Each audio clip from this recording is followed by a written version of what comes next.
computer shops kag balaligyaan sa syudad sang Iloilo nga may paglapas ang ginpasirado. Ginpasirado ang pila ka computer shop sa syudad sang Iloilo matapos mahibaluan nga wala ang mga ini makakuha sang business permit. Ang iba nadakpan pa nga nagapasulod sang mga menor de edad sa tion sang curfew. Ang iban nga mga baligyaan nadakpan nga nagaserbe sang makahulubog nga ilimnon sa pampubliko nga lugar subong nga may pandemya pa. Ginkasubo sang alkalde sang mahibaluan nga may pila pa gihapon ka mga negosyo ang naga-operate nga wala sang permit. Why gali permit, no? And I'm very sad nga why sila nagakuha diri kay kapos man lang magkuha sang permit. Pero gin-instructionan ko si Norman Tabot nga ang mga gagmay lang ni nga negosyo ang ilang nga gina-inspeksyon nga why permit. Umpisa Lunes sa masunod nga semana, magasugod man sa pag-inspeksyon ang katapos ang Iloilo City Business Permit and Licensing Office sa mga dalagko nga negosyo, ilabi na ang yara sa coastal, circumferential kag radial roads. Starting Monday next week, Norman Tabot of the BPLO will be going out upod sa aton nga joint nga team sa treasurer, sa engineer, sa OBO, para nga matlibot da sa mga dalagko nga negosyo, especially along coastal road, circumferential road, kag radial roads, because it has been reported nga kadamo daw ay isang business permits. Strikto nga igapatuman ang mga pagsulundan na tuhoy sa pagkuha sang business permit. Gani sa tion mahibaluan nga wala ini sa mga permit, gilayon ini nga igapasirado. We will close them. We have no choice. Kung gusto nila nga makakuha na sila permit, they come here. We are very lenient when it comes to the requirements as long as they comply with the requirements. But if they do not secure a permit, we are very sorry, but we have to close them. Panawagan sang alkalde sa mga negosyante, magsunod sa mga pagsulundan sang syudad kag magkuha sang business permit. Sa matandaan, madugay na nga nagabaton sang online renewal kag application sang business permit ang BPLO. Divine Singh para sa Level Up Patrol. LTFRB nagtanyag sang libre sakay para sa mga medical frontliners sa Iloilo City. Kung ang mga authorized persons outside residence ang may libre sakay pinaagi sa mga modernized jeepney, ang mga medical frontliners paghahatagan man sang libre sakay.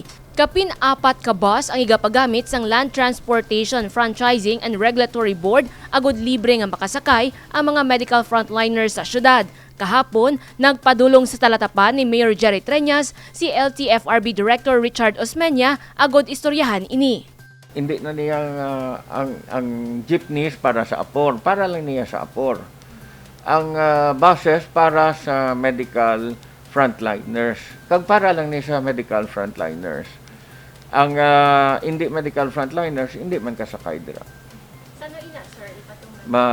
Ginatanaw nila ba si ga-consult pa sila kay Jack. Tilawan nila kuno ba si Monday kung makasugod sila. Experimental lang anay ang tikang sang LTFRB gani hindi mahibaluan kung tubtub sano ini magalawig. Nagapati ang alkalde dako nga bulig para sa mga medical frontliner ang libre sakay program. Dako ni nga bulig siguro sa medical frontliners dati kay kung matagan ka sang libre nga sakay, at least ang savings mo mausar mo pa para sa iban nga kinanglanon mo, especially subong nga pigado gid ang ekonomiya naton. Samtang kalakip man sa ginistoryahan ang isyu sa mga driver sang traditional jeepney nga naapektuhan ang kita bangod sa libre sakay. Gimpabutyag sang LTFRB nga may programa ang talatapan para sa mga ini. Nagambal si LTFRB RD Osmeña nga may ara man sila gali support para sa traditional jeepneys.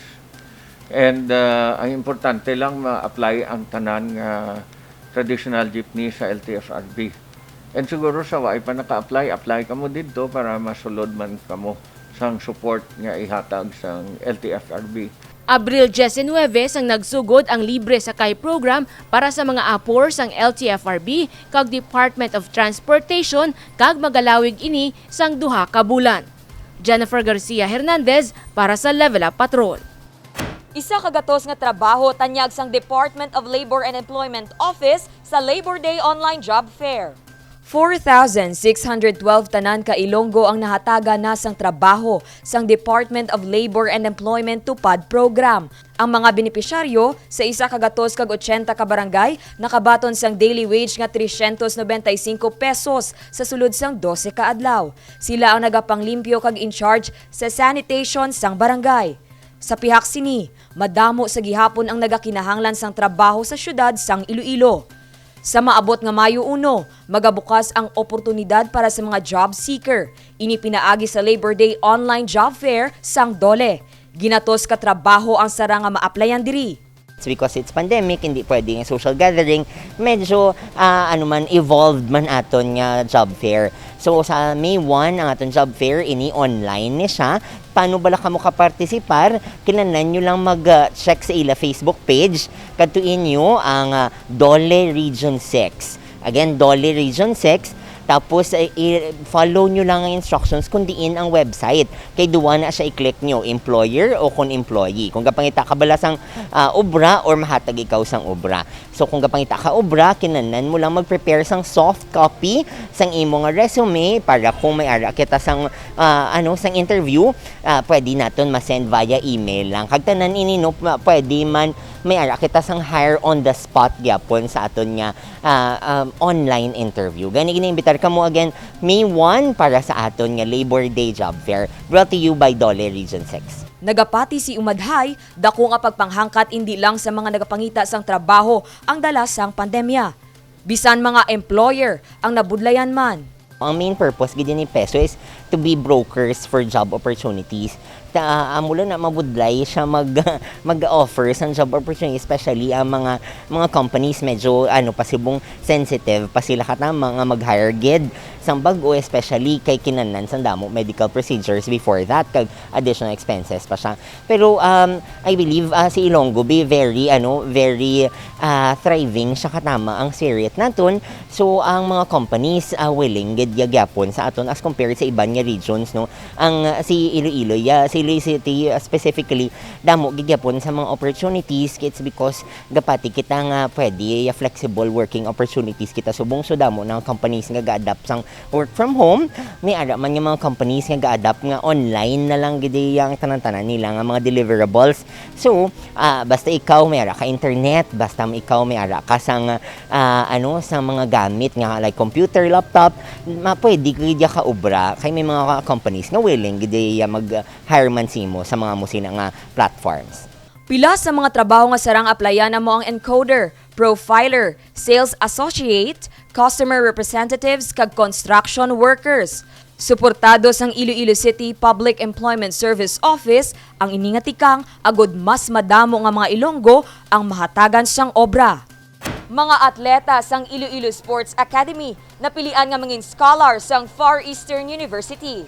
Mapalaron ang duha ka atleta sang Sports Academy. Bangod sila ang napilian bilang scholar sang isa ka dako nga universidad sa pungsod, ang Far Eastern University. Libre nga tuition, miscellaneous kag allowance ang igahatag sang FEU sa duha ka scholar. Isa na diri si Zyren Kate Mediavilla, isa ka grade 9 student. Una gid happy yung excited kag nakulbaan gamay kay bag-o naman ang opportunity kag big university kay school lang din nga mo dito university kay dako na damo ito may makitan kay damo dito nga maupod nga bago nga mga tawo nga kay Ilonggo din mga Tagalog nga so nakulbaan gamay. Hindi lang oportunidad sa pag-eskwela ang magabukas sa ila, pinaagi sa scholarship. Mangin pa maagi ini, agud malabot ang handom nga makaupod hampang sang volleyball ang mga kilala nga personalidad sang sports.